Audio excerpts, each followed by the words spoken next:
So how do you update your EG4 6500 inverter firmware? I don't know. I haven't done it yet.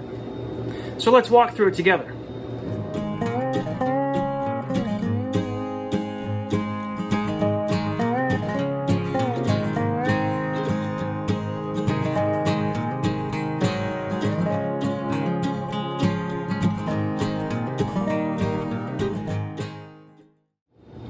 So last night, EG4 released an updated firmware for the 6500 inverters, and it's supposed to resolve some flickering light issues. I don't understand much of it, but I think it has to do with some kind of a power fluctuation when solar's coming in, and it causes some LED lights to flicker.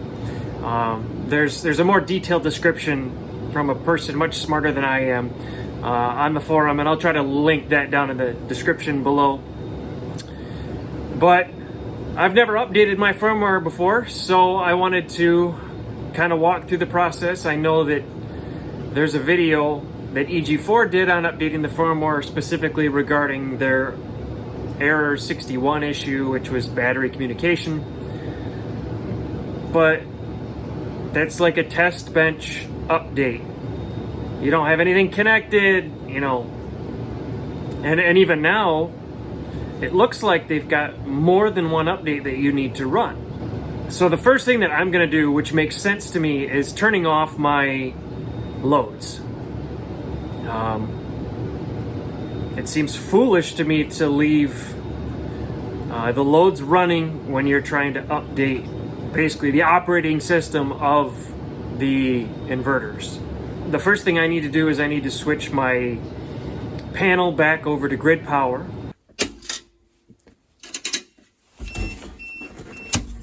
And back over to grid.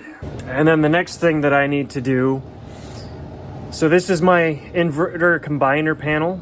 If you did what I did, where not only do I have my inverter combiner here, but I also have additional loads here, what this means is when I'm updating the firmware, none of these are going to have power because I'm going to disconnect the load.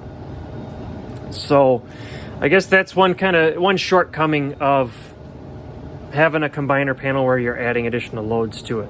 I'm hoping that, you know, from what I've seen, it should take a half an hour or so, and you know, it's not going to kill me to not have my laundry running, my garbage disposal, my inverter outlets over here, my well. I can get away with that because nobody else is home.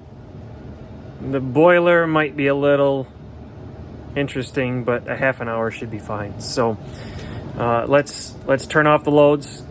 Some of the newer units, when you buy from Signature Solar, are going to come already with a Cat 5 to USB adapter. The older style had a Cat 5 to serial, and then you had to go out and basically buy a serial to USB adapter for your computers, because let's face it, most computers nowadays don't have a serial connector unless you're on a desktop or you build your own or something like that. But so like I said, some of them come with the Cat 5 to USB already.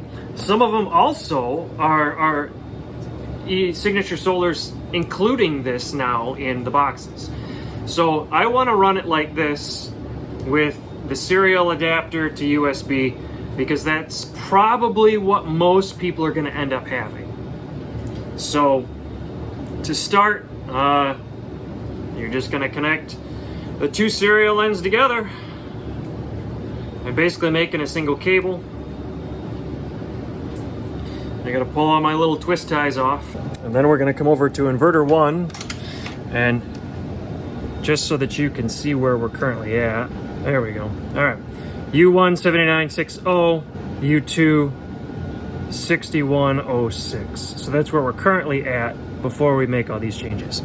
You can see the icons here. We want to plug our Cat 5 into this last port on the right. and it is going to have the little tab facing the back of the inverter. So that's going to click right in. And again, we've already got our USB and serial connected, so I'm going to find on my side of my computer here, where's my USB, and plug it in. Alright, so we need to figure out what COM port is being used for the communication between the computer and the inverter. So in order to do that, we need to go to the device manager. And this is actually a Windows 8 computer. I had to go dredging up to find a Windows machine that I could use to update the inverters because I don't really use Windows machines at home anymore. But anyways, that's besides the point. So on most Windows machines, you can come down here to the right or the bottom left-hand corner, and you can right-click on the start icon and go to Device Manager. Once Device Manager loads, you want to look for this port section. Click the drop-down arrow, and you're going to see here prolific USB to serial COM port, and it's using COM4. We need to remember COM4 because that's going to be needed to specify the port in the update applications that we're going to be running. So switching over to the browser, I've already got the EG4 Electronics website loaded. We're going to scroll about halfway down the page where we see this downloads button. We can click on that, and then we need to scroll down to the inverters section. Obviously we're working on the 6500s. Now they have this how to upgrade firmware document, but it looks like it's still the old procedure. And you'll see what I mean here in a second. This document only references running one firmware update program, when now there's actually two. So coming back to this page, we want to download the firmware. We'll just save it to the desktop. And it's a small file, it shouldn't take long. And this is it's all in a zip file, so we need to right click on that and extract all the files. And it's going to extract them into a new folder. Now it's displayed. Open that folder up, and now you see two folders and a README file. So let's open up the README. This seems to be new because I don't remember seeing this before, but it tells you right here you need to run both exe files in the two subfolders to complete the firmware update. And then it also states the order in which the files are run does not matter. So that's good to know. We can run either one in either order. So I said before, their documents out of date. There's two of these directories. One is for the actual inverter firmware, and one is for the display panel firmware. So we'll do the display one first, which is the original one from the document. So we'll double click on that, and here's the exe file it tells you need to run. Double click. You're probably going to get a warning about unknown publisher. Run it anyways. And in this program, it automatically selects the COM port that's detected. If you've got multiple devices connected, you might have more, which is why you need to know what the COM port is.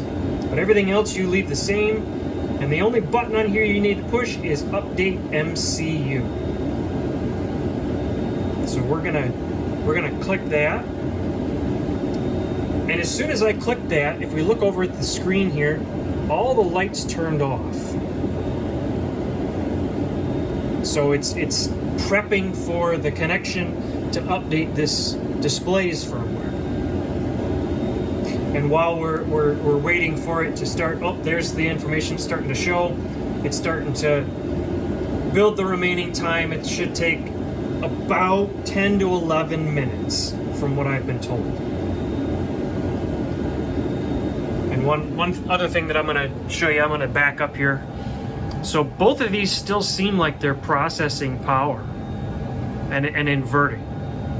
Well, not inverting because they're in grid mode, but running normally.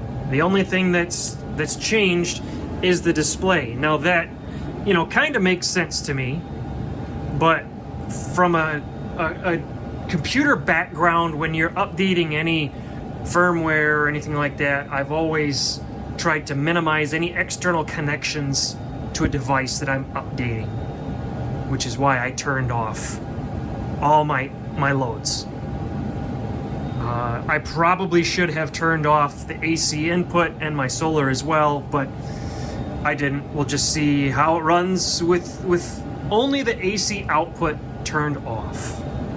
So we're at about 8 minutes left, 17%, a minute, almost 2 minutes in, so that's not bad. So we'll let it run, and then we will switch over to the other firmware update when this finishes.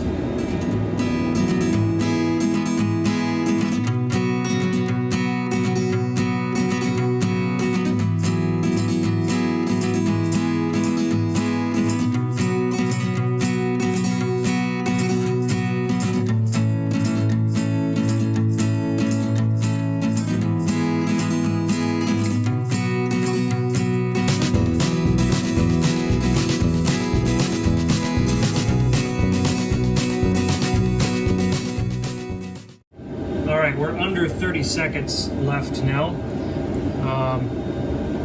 The display hasn't changed. It still seems to be kind of frozen, but again, that's to be expected.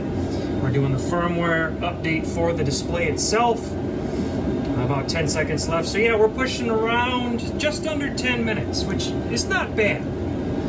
So we'll let this thing wrap up, see what the display looks like. So the display looks like it resets once the update is complete.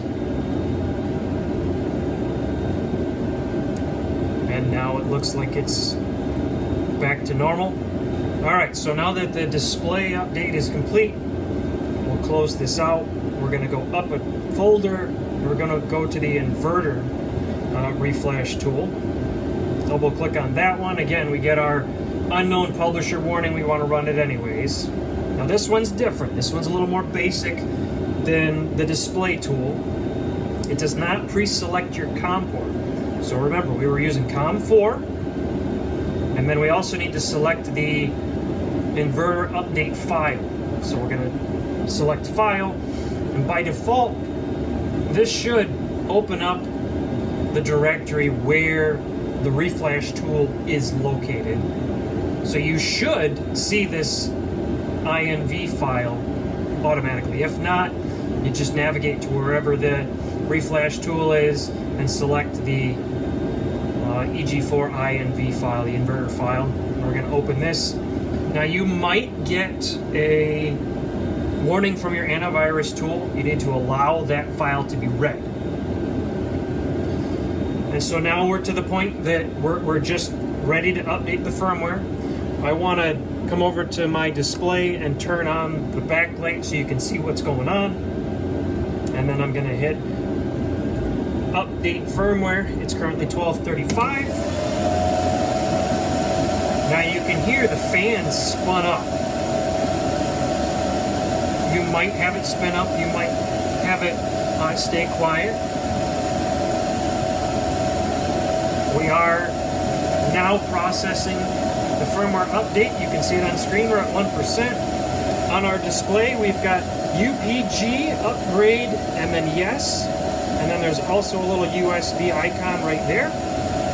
And I want to take a step back because as soon as we started that update, Inverter 2 went in default mode because it lost communication to Inverter 1. It's perfectly normal because they're supposed to be talking back and forth. Well, that communication stops when the inverter update happens. So this one went in default mode. We're going to end up resetting this anyways once we run our update for this inverter in a few minutes. So the updates, it's moving along pretty well. We're already at 20%, in under a minute. So I would say this one might take maybe 5 minutes, maybe, if it really slows down. So I mean, we're really looking at what? Ballpark 15 minutes per inverter for the entire update process. That's not bad.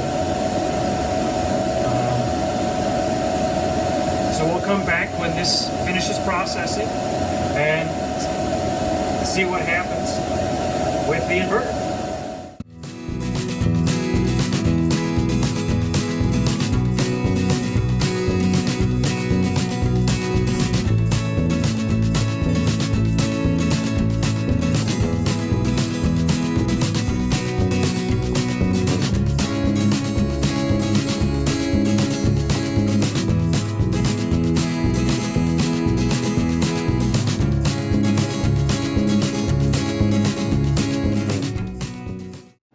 Alright, we've got about 5% left and it's still chugging along pretty quickly. No changes on the display as of yet, but I don't expect anything until this is finished. Oh, and there was a click. The inverter does seem to be resetting. I'm going to click OK on the programming successfully. On the computer it says update finished 100%, UPS firmware update successfully. There's another click on inverter 1. I'm guessing it's just kind of cycling and rebooting. All right, the screen turned off. And now we're back to 2P1. So everything seems to be working fine. U1 is 7961, U2 6110. Looks good. Now we're still showing the fault over here because this one will have to get reset. But there's no point in resetting it right now because I got to run the update on this one as well. So as I was thinking about it during the firmware update process, I guess there might be times where only one piece of equipment needs to be updated, which is why sometimes there might only be one firmware update file and why sometimes there's two. And in this case, there's two. So I guess when you go to update your firmware, take a look inside the directory, see if there's a README, see if there's multiple folders inside the firmware update zip file. And if there's multiples, just assume you're probably going to have to run multiple updates.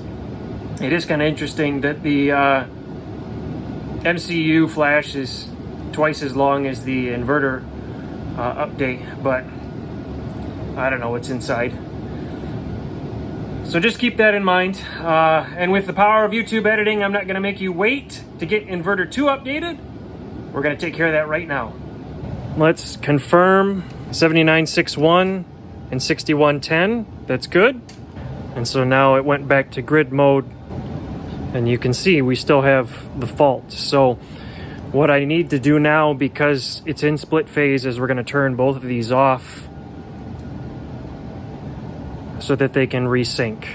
So we're going to power them off, let them settle down, and then we'll turn them back on. And then once they turn back on, communication should sync back up between the two, and we should be golden. Oh, that's right. Because there's solar, they're staying on. Kill the solar now. Are they staying on because of grid power, maybe? All right, turn off grid power. There we go. That was inverter 1 just turned off. We can unplug this now while we wait. Plug in our solar assistant again. And inverter 2 just turned off. All right, so powering back on 1 and 2. Let's make sure everything comes back up and syncs properly. No errors. It looks good. All right, let's turn solar back on. Turn our grid back on. And 2P1. Outputting 120 volts, inputting 122. 2P2. Outputting 121, inputting 121. And now you can see my inverters were in SUB mode to begin with, so now they're back in grid bypass. All right, well, fairly painless. Not a, comprehensive video, just a walkthrough of me updating the firmware. I really hope this helps somebody out. I will add that I've seen at least one comment on the forum that somebody ran the MCU update and then went to run the inverter update, and they got an error when running the inverter update. If that happens, turn off the inverter and then turn it back on again, and then try to run the inverter update. That was a suggestion made on the forum, and it seemed to help from someone else who had experienced that same problem. So if you end up having those problems, it's like the old adage, if you're in the tech world, when in doubt, reboot. That seems to come into play more and more, especially with more technology that we have. If you got a problem, turn it off, turn it back on, try again. So with that, I'm going to let y'all go. It's a little different one because I'm not used to recording and throwing a video out the same day, but I'm hoping that, following along, this helps somebody out. Y'all stay safe, stay warm, and we'll catch up with you later. Oh yeah, one more thing to add. Don't forget to switch your loads back from grid to your inverters.